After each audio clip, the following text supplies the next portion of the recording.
Закружила зима твои волосы, побежали метели по городу.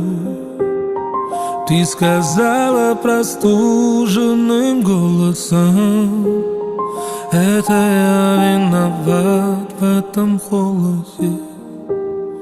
И ветров ледяное дыхание, и с утра просыпаться не хочется. И сказала ты мне на прощание: это я виноват в одиночестве. Наши души больше не